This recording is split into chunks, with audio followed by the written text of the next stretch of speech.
નમસ્કાર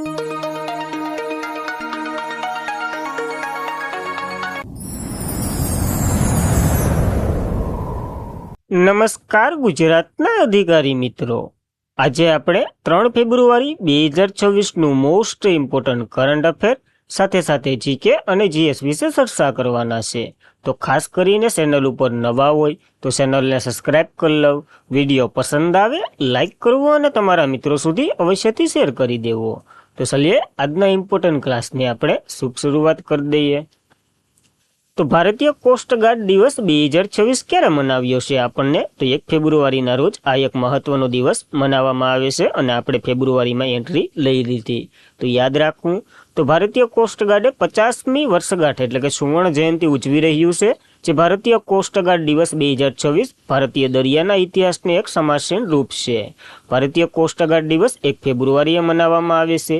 આ વખતની થીમ સુરક્ષિત સતત સમુદ્ર ભારત। તો ખાસ યાદ રાખવી, થીમ પણ ઇમ્પોર્ટન્ટ છે। ભારતીય કોસ્ટગાર્ડની વાત કરીએ, 1 ફેબ્રુઆરી 1977માં એની રચના થઈ હતી। ખાસ એક સમિતિનો મહત્વનો ફાળો છે રુસ્તમજી સમિતિ, તો આપણને યાદ રાખવી રુસ્તમજી સમિતિ। આનો ઉદ્દેશ્ય દરિયાકાંઠાને દાણસોળી, ગેરકાયદેસર પ્રવૃત્તિનો સામનો વગેરે કરવું, ભારતીય દરિયાઈ સંશોધનનું રક્ષણ કરવું વગેરે આ કાર્ય કરે છે। જ્યારે આઈએનજી સુકુથાર જે ભારતીય કોસ્ટગાર્ડનું પ્રથમ જહાજ હતું, જે પીવાયક્યુ છે, પ્રથમ મહાનિર્દેશક વીએસ કામત હતા, તે પણ પીવાયક્યુ છે। હાલ તો કે પરમેશ્વર શિવમણી છે હાલના ડીજી, જે ભારતીય કોસ્ટગાર્ડના 26મા મહાનિર્દેશક છે અને આનું હેડક્વાર્ટર નવી દિલ્હીમાં છે અને સૂત્ર વયમ રક્ષમ છે। તો ખાસ ઇમ્પોર્ટન્ટ ધરાવે આ એક બોડી અથવા તો સંસ્થા આપણા માટે મહત્વની છે, તો આપણને યાદ રાખવી પડશે। તો રામસર સ્થળોની યાદીમાં કયા રાજ્યના પટના પક્ષી અભયારણ્યનો સમાવેશ થયો છે? હાલ ગુજરાતને તો નહીં, ભારતને એમાં ગુજરાતને 1 રામસર સાઇટ મળી છે, આપણને ખબર છે, અને ભારતમાં 2 રામસર સાઇટનો એડ થઈ છે। તો ટોટલ 98 એ પૂગી ગઈ રામસર સાઇટો। તો ખાસ અપડેટ રહેવાનું, જો પટના જોઈ અને બિહાર કરીને ક્યારેય ન આવતા, નકર 0.25 લઈને આવીશો। ઉત્તર પ્રદેશમાં આવેલું છે આ પટના પક્ષી અભયારણ્ય, તો આપણને યાદ રહેવું જોઈએ। તો જોઈ લઈએ, વડાપ્રધાન નરેન્દ્ર મોદીએ શનિવારે જાહેરાત કરી યુપી એટા જિલ્લામાં આવેલ પટના પક્ષી અભયારણ્ય રામસર સ્થળ તરીકે દરજ્જો આપવામાં આવ્યો છે, જે એટલે કે વૈશ્વિક સ્તરે પહેલ માન્યતા પ્રાપ્ત સન્નુમી ભારતની જળની પસંદગી જૂથ છે, એટલે કે જળ આદ્રભૂમિ તરીકે તમે ઓળખી શકો। આ ઉપરાંત ગુજરાતના કંસ સારી ઢાંઢને પણ રામસર દરજ્જો આપવામાં આવ્યો છે। તો ગુજરાતની 1 મળી છે, હાલ ગુજરાતમાં 5 થઈ ગયું છે રામસર સાઇડું, પેલા 4 થયું, હવે આ 5મી છે, તો એ પણ યાદ રાખવું। અને રામસર સ્થળો એ જળભૂમિ રામસર સંમેલન હેઠળ આંતરરાષ્ટ્રીય મહત્વ ધરાવે છે, ખાસ આપણને ખબર હોવી જોઈએ। ગુજરાતનું 5મું છે, હવે વધી અને 98 પર પહોંચી ગયું છે, આની પેલા 96 હતું, હવે 2 એડ થયું એટલે 98, અને એ પેલા 1 નવી એડ થઈ હતી, તો ખાસ ઇમ્પોર્ટન્ટ ધરાવે છે। વર્ષ 2012માં આ ગુજરાતની જોઈ લઈએ આપણે 4 2012માં અમદાવાદ નજીક જે નળ સરોવર છે ને, એ ભારતની પહેલી રામસર સાઇટ હતી, તો એ તો આપણા માટે મહત્વની જ છે, સાલવારી શહીદી યાદ રાખજો। વર્ષ 2021માં મહેસાણા જિલ્લામાં થોળ તળાવ પક્ષી અભયારણ્ય આવેલું છે, એ 2જા નંબરની। 3જા નંબરની ડભોઈની જે વઢવાણ તળાવ છે એ, અને 4થા નંબરની જામનગર જિલ્લાના ખીજડીયા પક્ષી અભયારણ્ય છે ને એ। તો આ 4 થઈ, અને 5મી આ સારી ઢાંઢ જે કચ્છમાં આવેલું છે, રણ જે પ્લાવિત વિસ્તાર છે, તો ખાસ આ મહત્વની રામસર સાઇડો આપણને યાદ રહેવી જોઈએ। તો ગુજરાતમાં લગભગ 37,016 કિલોમીટર જેટલો વિસ્તાર ધરાવે છે આ રામસર સાઇડો, અને ભારતના કુલ વિસ્તારના 22% છે, અને પ્રથમ નંબરે ગુજરાતમાં વિસ્તારમાં વાત કરીએ તો પ્રથમ નંબરે રામસરમાં આવે છે। વિસ્તારની વાત કરેલી છે 37,000 જેટલી, તો ખાસ એ પણ આપણને યાદ રહેવું જોઈએ। પર્યાવરણીય રીતે મહત્વપૂર્ણ વિસ્તારનું રક્ષણ કરવા માટે 2 ફેબ્રુઆરી 1971 ઈરાનના રામસરમાં એક આંતરરાષ્ટ્રીય પરિષદ યોજાઈ હતી, ખ્યાલ જ હશે બધીને। 1 ફેબ્રુઆરી 1982ના રોજ આના ઉપર વગેરે દેશોએ હસ્તાક્ષર કર્યા હતા। રામસર સંમેલન એ ભારતમાં વાત કરીએ, ભારતે 1 ફેબ્રુઆરી 1982ના રોજ ભારતમાં રામસર સંમેલનની બહાલી એટલે કે સાઇન કરી હતી, એટલે કે અપનાવી હતી।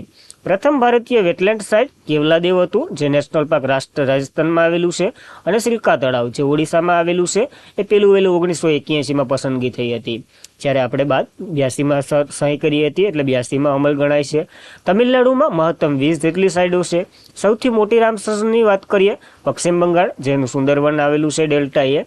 સૌથી નાની રામસર સાઇડની વાત કરીએ હિમાચલ પ્રદેશનું રેણુકા છે, અને વેટલેન્ડ સિટી તરીકે 2 શહેરોની પસંદગી થઈ હતી ભારતમાંથી, એક ઉદયપુર અને એક ઇન્દોર। તો બંને સ્થળો આપણને મહત્વ ધરાવે, તો યાદ રહેવા જોઈએ। તો ખાસ ઇમ્પોર્ટન્ટ ધરાવે આર્ટિકલ યાદ રાખવો. ત્યારબાદ નિર્મલા સીતારમણે સતત કેટલામી વખત બજેટ રજૂ કર્યું છે તો 9મી વખત. અને ઇન્દિરા ગાંધી પછી આ બીજા મહિલા કે શા માટે અને કાર્યકાળ દરમિયાન બજેટ રજૂ કરનાર, કારણ કે ઇન્દિરા ગાંધીએ છે ને વધારાનો જે શું કહેવાય હવાલો લીધો હતો, એ વડાપ્રધાન તો હતા પણ નાણામંત્રી પડી રહ્યા હતા એટલા માટે. તો જોઈએ બધી તો કેન્દ્રીય નાણામંત્રી નિર્મલા સીતારમણે રવિવારે સંસદમાં બજેટ રજૂ કરતી વખતે લખપત દીદી યોજનાની સફળ આધાર મહિલા ઉદ્યોગ સાહસિકને પ્રોત્સાહન આપવા હેતુ શ્રેણીબદ્ધ પગલામાં શ્રી માર્ટની જાહેરાત કરી છે. મહત્વની યોજના છે મહિલાઓ માટે સામુદાયિક માલિકીની રિટેલ આઉટલેટ તરીકે સ્વસહાય ઉદ્યોગ સાહસિકને એટલે કે સી એની સ્થાપના કરવામાં આવી છે. ટૂંકમાં સી માર્ટની સ્થાપના આવી એક યોજના શરૂ કરી છે માસીએ, જેનો ઉદ્દેશ્ય મહિલાઓને આગળ લઈ હેઠળ સ્વસહાય જૂથ સ્થાનિક રિટેલનું નેટવર્ક ચલાવવા માટે સક્ષમ બનાવવાનું છે. પાયાના ઉદ્યોગ સાહસિકને મજબૂત બનાવવાના છે. આમાં ખાસ કરીને રિટેલ આઉટ ખોલવામાં આવશે. ફક્ત મહિલાઓ દ્વારા સંચાલિત હશે આ આઉટે, અને સી માર્ટ દ્વારા ગ્રામીણ ઉત્પાદનને સીધા બજારમાં સ્થાપિત થશે અને મહિલાઓને બ્રાન્ડ બનાવતી અને તેમની આવક વધારવા માટે મદદ કરશે. તો આ સી માર્ટની ખાસ જાહેરાત કરવામાં આવી છે, તો આપણને યાદ રહેવું જોઈએ. ત્યારબાદ નિર્મલા સીતારમણની વાત કરી લઈએ. અહીંયા 9મી વખત આ બજેટ રજૂ કર્યું છે. જ્યારે નિર્મલા સીતારમણ પ્રથમ મહિલા પૂર્ણ સમયના નાણામંત્રી રહી ચૂક્યા હોય અને આ બજેટ રજૂ કરનાર પહેલા છે. જ્યારે ભારતનું પહેલું બજેટ તો ઇન્દિરા ગાંધીએ રજૂ કર્યું હતું, પછી કાર્યકારી નાણામંત્રી તરીકે રજૂ કર્યું હતું. આ કાર્યમાં રહી અને પૂર્ણ સમયના કાર્યમાં રહી અને લોન્ચ કરનાર પ્રથમ હતા. બીજા ફેક્ટોની વાત કરીએ, ભારતનું પહેલું બજેટ 1960માં જેમ્સ વિકિન્સ દ્વારા શરૂ કર્યું હતું. તારીખની વાત કરીએ 18 ફેબ્રુઆરી 1960. તો ખાસ એ પણ યાદ રાખવું. અને સ્વાતંત્રતા ભારતનું પહેલું બજેટ 1947માં નાણામંત્રી હતા પરશુમણ શેટ્ટી દ્વારા શરૂ કર્યું હતું. જ્યારે ભારત પ્રજાસત્તાકનું પ્રથમ બજેટ 1950માં નાણામંત્રી જોન મથાઈ હતા એને શરૂ કર્યું હતું. અને સૌથી વધારે બજેટ રજૂ કરનાર 10 વખતના મોરારજી દેસાઈના નામે આ રેકોર્ડ છે. તો ખાસ ઇમ્પોર્ટન્ટ ધરાવે આ બજેટ યાદ રાખવા એટલા ઇમ્પોર્ટન્ટ ફેક્ટો. ત્યારબાદ કયા રાજ્યનો ધમ્મતરી જિલ્લો જે ભારતે તેની બધી જ ગ્રામ પંચાયતોમાં ઓનલાઈન મિલકત વેરા વસૂલના શરૂ કરનાર પ્રથમ જિલ્લો બન્યો છે? તો છત્તીસગઢનો આ જિલ્લો છે. ખૂબ ઇમ્પોર્ટન્ટ ધરાવે છે કારણ કે પ્રથમ છે એટલા માટે. તો આ પહેલ છત્તીસગઢના નાગરી બ્લોક સંકારિત ગ્રામ પંચાયતથી શરૂ કરવામાં આવી હતી. હવે સમર્થ પંચાયત પોર્ટલ છે ને એના દ્વારા બધા જ ગામોમાં ઓનલાઈન વેરો વસૂલે છે અને રહેવાસી યુનિફાઈડ પેમેન્ટ ઇન્ટરફેસ સાથે જોડાઈ ઓનલાઈન ગેટવેનો ઉપયોગ કરી મિલકત વેરાને સંપૂર્ણતા એટલે કે સફળતાપૂર્વક ચૂકવે છે. આ સિસ્ટમ જે ગ્રામીણ નાગરિકોને ઘરે કર ચૂકવવાને મંજૂરી આપે છે, જેનાથી બાકીની રકમ ઓછી થાય અને વહીવટી સરળ બને છે. જિલ્લાઓમાં લગભગ 400થી વધારે ગ્રામ પંચાયતો આવરી લે છે અને આ સંકરા ભારતની પ્રથમ ગ્રામ પંચાયત બની હતી જેની એન્ડ ટુ ડિજિટલ કર શરૂ કર્યો હતો. ત્યાંથી જ ટૂંકમાં મૂળિયા નખાણા છે અને હાલ આખો જિલ્લો ધન્વંતરી જિલ્લો જે ઓડિશાનો છત્તીસગઢનો છે એ પ્રથમ બન્યો છે. તો યાદ રાખવું.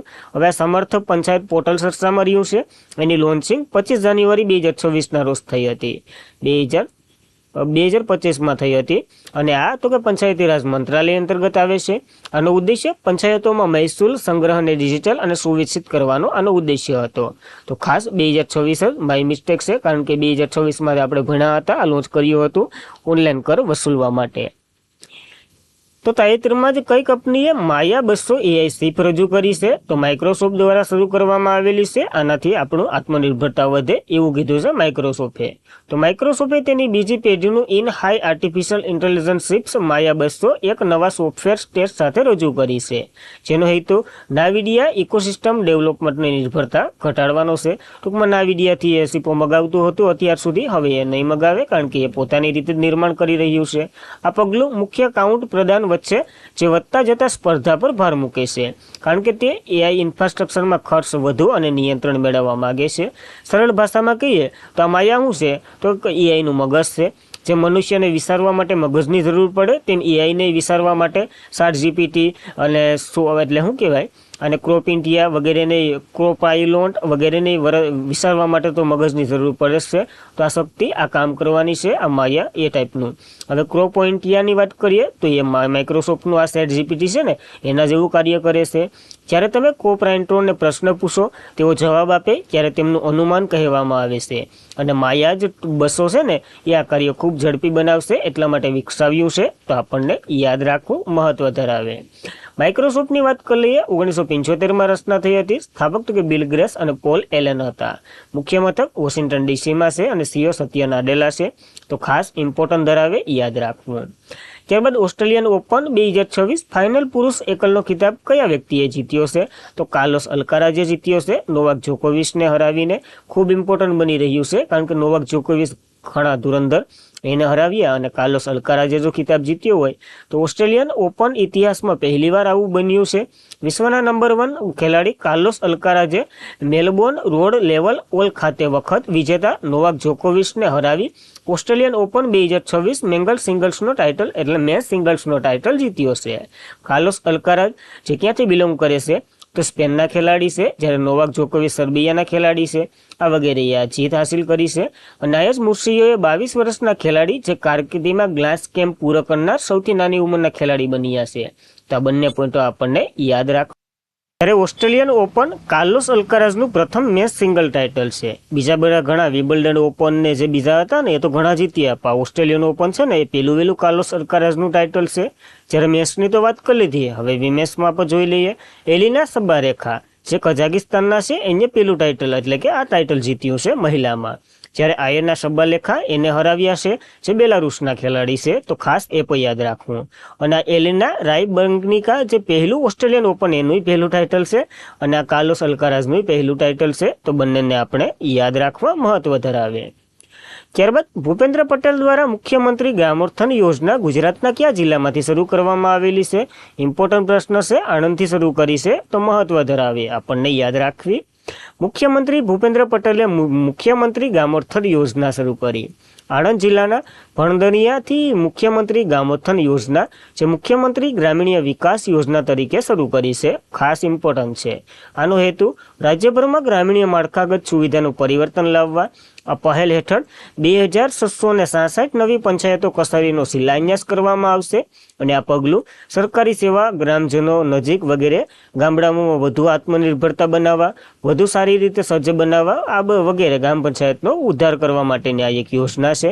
તો આપણને યાદ રાખવી મુખ્યમંત્રી ગ્રામોત્થાન યોજના જે ગુજરાતના આણંદથી શરૂ થઈ અને આણંદમાં કોઈ ભાદરણથી શરૂ થઈ છે. તો ખાસ ઇમ્પોર્ટન્ટ ધરાવે. હવે ગુજરાતની વાત ન કરાય. 17મા નંબરના સીએમ છે ભૂપેન્દ્ર પટેલ. આચાર્ય દેવવ્રત ત્યાંના ગવર્નર છે. અમે કેપિટલ પહેલા અમદાવાદ રહી ચૂકેલું, હવે ગાંધીનગર છે. તો બંને પોઈન્ટો આપણને યાદ રાખવા.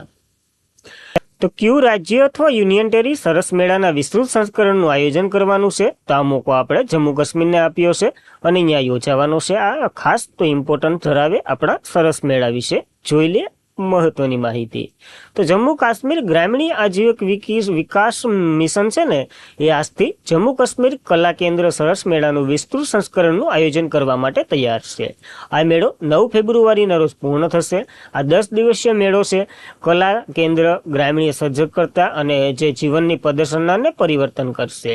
રાષ્ટ્રીય સ્તરનો આ કાર્યક્રમ દેશભરમાં જે ગ્રામીણ મહિલાઓને ઉદ્યોગ સાહસિકોને એક સાથે લાવશે, જેનાથી મુલાકાતીઓને ભારતની હસ્તકળા, રંગો, સાંસ્કૃતિક અને પરંપરાગત સમૃદ્ધને વિવિધ એક છત નીચે લાવી અને શોધવાની તક આપશે. તો ખાસ કરીને મહિલાઓને હમણાં બહુ ફોકસ કરે છે. તો આપણને યાદ રાખવો. અને ઉદ્દેશ્યની વાત કરીએ તો ઉત્પાદકોને ગ્રાહક સીધે સાથે જોડે છે અને આત્મનિર્ભરતા ઉદ્દેશક સાથે સાંસ્કૃતિક આદાન પ્રદાનને પ્રોત્સાહન આપી મહિલા સશક્તિકરણ અને ગ્રામીણ આજીવિકાને મજબૂત બનાવવાનો આનો ઉદ્દેશ્ય છે. તો ક્યાં યોજાઈ રહ્યો છે? પ્રશ્ન ત્યાંથી જ નીકળશે. જમ્મુ કાશ્મીર ટીક કરીને આવતું રહેવું. તો 2026ની પ્રથમ યુનિકોર્ન ભારતની 127મી યુનિકોર્ન કઈ કંપની તાજેતરમાં જ બની છે? તો જસ્ટ પે બની છે. તો ખાસ જસ્ટ પે કરી દેજો, ઇમ્પોર્ટન્ટ છે. તો યાદ રાખવી. બેંગલુરુ સ્થિર આ એક પ્રાઇવેટ ઇન્ફ્રાસ્ટ્રક્ચર કંપની છે જે નવા ભંડોળ પછી અબજો ડોલર મૂલ્યાંકનના આંકડાઓ પાર કરી અને ભારતના ડિજિટલ પેમેન્ટ અને યુપીઆઈની આગેવાની હેઠળ વૃદ્ધિ વાર્તાના રોકાણને વિશ્વાસને ઉજાગર કર્યું છે. Series D fellow on feeding રાઉન્ડમાં 50 બિલિયન એકત્રિત કર્યા અને જસ્ટ પે 2026નું પ્રથમ યુનિકોર્ન બન્યું છે. તો ખાસ એટલું જ મહત્વનું છે. હવે યુનિકોર્ન એટલે શું? તો યુનિકોર્ન એટલે કે એવી કંપની માલિકીનું સ્ટાર્ટઅપ કંપની જેનું મૂલ્ય 1 બિલિયનથી વધુ રોકાણનું હોય એને યુનિકોર્ન કહેવામાં આવે છે. અને આ યુનિકોર્ન શબ્દનો સૌપ્રથમ ઉલ્લેખની વાત કરીએ 2013માં એક અલિન લી દ્વારા લોકપ્રિય બનાવવામાં આવ્યો હતો. એ મૂડીવાદી હતા. તો ખાસ આવા પોઈન્ટો યાદ રાખવા, કારણ કે અર્થશાસ્ત્ર સાથે સંકળાયેલું આ જીકે ખૂબ મોંઘું પડે છે આપણને યાદ રાખવું. ત્યારબાદ 39મો ભારત આંતરરાષ્ટ્રીય સાંભળા મેળાનું આયોજન કયા શહેર દ્વારા કરવામાં આવી રહ્યું છે? તો આનું આયોજન ચેન્નાઈ દ્વારા કરવામાં આવી રહ્યું છે. ઇમ્પોર્ટન્ટ બને છે, જોઈ લઈએ. તો 39મો ભારત આંતરરાષ્ટ્રીય સાંભળા મેળો 1 ફેબ્રુઆરીના રોજ ચેન્નાઈમાં 3 દિવસીય કાર્યક્રમ તરીકે યોજાઈ રહ્યો છે. સાંભળાના ઉદ્યોગ, એસેસરી, મશીનરી અને સાધનના નવીનતમ પ્રદર્શન કરવા માટેનો આ લોકપ્રિય મેળો છે. મેળાની આર્ટિફિશિયલ ઇન્ટેલિજન્સ, ઓડિયન મેન્ચ્યુઅલ, ડેટા એનાલિસિસ, સોફ્ટ આગેવાની વગેરેની અદ્યતન ટેકનીકને પ્રકાશિત કરશે. અને ભારતમાં જે યુરોપિયન મુક્ત વેપાર કરાર છે ને, એ વેપારમાં રોકાણ અને વેગ આપવા માટેનું આ મહત્વનું પોઈન્ટ છે. તો યાદ રાખવો. ભરાઈ ક્યાં રહ્યો છે? ચેન્નાઈ ખાતે. એટલું જ મહત્વ ધરાવે, તો યાદ રાખવું. અને આજના માટે એટલું જ હતું. ખાસ કરીને મિત્રો, વિડીયો પસંદ આવ્યો હોય લાઇક કરો, તમારા મિત્રોને શેર કરો. ચેનલ ઉપર નવા હોય તો અવશ્યથી સબસ્ક્રાઈબ કરી લો. તમારા મિત્રો સુધી શેર કરી દો. હવે કાલનું રિવિઝન કરી લઈએ, પછી આપણું સેશન એન્ડ કરીએ. તો શહીદ દિવસ 2026 ક્યારે મનાવ્યો છે? તો આપણે 31 જાન્યુઆરીએ મનાવ્યો છે અને 23 માર્ચે મનાવવાના છે. તો બંને શહીદોને જ છે સમર્પિત. તો દિવસ યાદ રાખવો. રુદ્રશસ્ત્ર હેલિકોપ્ટર ઉડાવવા લાયક ધરાવનાર પ્રથમ ભારતીય સેનાની મહિલા પાયલોટ કયા બન્યા છે? તો હંજા શર્મા બન્યા છે. તો આપણને યાદ રાખવા પડશે. ભારતીય તેમની પ્રથમ એઆઈ સંચાલિત યુનિવર્સિટી ક્યાં શરૂ કરી છે? તો ઉત્તર પ્રદેશના મેરઠમાં કરી છે. કઈ યુનિવર્સિટીની અંદર કરી એ તમારે કોમેન્ટ કરવાની છે. હિન્દુસ્તાન એરોનોટિક્સ લિમિટેડે કયા દેશમાં ભારતનું પહેલું SJ-100 વિમાન બનાવવા માટે હાથ મિલાવ્યો છે? તો રશિયા સાથે હાથ મિલાવ્યો છે. બંને મળી અને બનાવવાના છે આ વિમાન. રાષ્ટ્રીય મહિલા આયોગે તેમનો કેટલામો સ્થાપના દિવસ મનાવ્યો? 34મો સ્થાપના દિવસ મનાવ્યો છે. તો આપણને યાદ રહેવું જોઈએ. નાલવા એ કયા દેશ દ્વારા વિકસિત સ્વદેશી સબમરીન જે પાણીમાં પરીક્ષણ કરવામાં આવ્યું? તો તાઇવાનની પ્રથમ સ્વદેશી છે. તો ઇમ્પોર્ટન્ટ ધરાવે, યાદ રાખવી. ગ્લોબલ સોફ્ટ પાવર ઇન્ડેક્સ 2026માં ભારત 32મા નંબરે આવ્યું છે. તો ઘણું ખરું શું એટલું થયું છે. કયા મંત્રાલય દ્વારા પુખ્ત માળખાગત પ્રોજેક્ટનું નિરીક્ષણ કરવા માટે પરિમાણ પોર્ટલ શરૂ કરવામાં આવ્યું છે? મોસ્પી, જે આંકડા મંત્રાલય છે ને એના અંતર્ગત જ છે. ભારતે કયા રાજ્યમાં જીવંત મૂળના પુલોને જે વિશ્વ ધરોહર દરજ્જા માટે યુનેસ્કોને સુપરત એટલે કે મોકલ્યું છે? તો મેઘાલયનું મોકલ્યું છે. ખાસ ઇમ્પોર્ટન્ટ ધરાવે છે. આ રબરના જે ઝાડો પરથી બનાવવામાં આવે છે. અને આજના માટે એટલું જ હતું. ખાસ કરીને મિત્રો, વિડીયો પસંદ આવતો હોય તો લાઇક કરો, તમારા મિત્રોને શેર કરો. ચેનલ ઉપર નવા હોય તો અવશ્યથી સબસ્ક્રાઈબ કરી લો, કારણ કે આની મહેનત તમને નહીં દેખાય અને દેખાતી જ નથી. ચેનલને સબસ્ક્રાઈબ કરી લેવી અવશ્યથી. ટેલિગ્રામમાં જોઈન્ટ થઈ જવું PDF સ્ટડી મટીરિયલ વગેરે માટે. તો બસ આજના માટે એટલું જ હતું. જય હિન્દ, જય ભારત, ધન્યવાદ.